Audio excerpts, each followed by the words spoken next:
ముందుగా V5 వారికి ధన్యవాదాలు. నా పేరు ముప్పిడి నవీన్ కుమార్ మాదిగ, దళిత చేతన సంఘం వ్యవస్థాపక అధ్యక్షులు.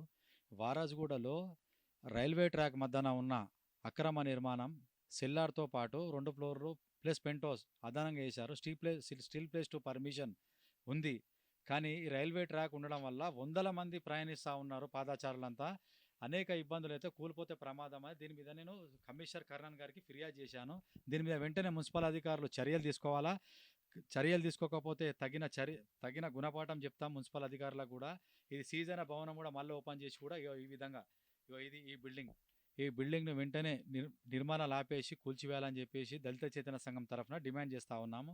దీని అనేక మంది ఈ బిల్డర్ అసోసియేషన్ పెట్టుకొని ఈ విధంగా అందరు నాయకులను కలుసుకుంటా, నాయకులు వీళ్ళే పెద్ద దొంగలు ఉండి నాయకుల దారి పోయి మాకు అక్రమ నిర్మాణాలకు ప్రోత్సహించడం చెప్తారు. ఎంతవరకు సమాజం ఇది అర్థం కాని పరిస్థితి ఉంది. అంటే ఒక భయాందోళన క్రియేట్ చేయాలనే ఉద్దేశంతో బిల్డర్ అసోసియేషన్ ఏర్పాటు చేశారు అనేది అందరికీ అర్థమవుతా ఉంది.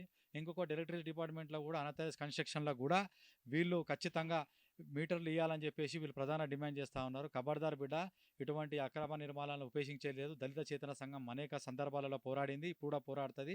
ఇది బిల్డింగ్ కూలగొట్టే వరకు వదిలిపెట్టాం. దయచేసి మున్సిపల్ అధికారులు కూడా విజ్ఞప్తి చేస్తూ ఉన్నాం. ఖచ్చితంగా దీని మీద తగిన చర్యలు తీసుకోవాలని చెప్పి సందర్భంగా డిమాండ్ చేస్తూ ఉన్నాం. కర్ణన్ గారు దాదాపుగా రైల్వే ట్రాక్ మధ్యలో ఉంది కాబట్టి విజిలెన్స్కి ఆదేశాలు ఇచ్చారు. విజిలెన్స్ రిపోర్ట్ ఇవ్వమన్నారు. ఇచ్చిన తర్వాత తగిన చర్యలు తీసుకుంటామని ఆయన హామీ ఇచ్చారు మాకు.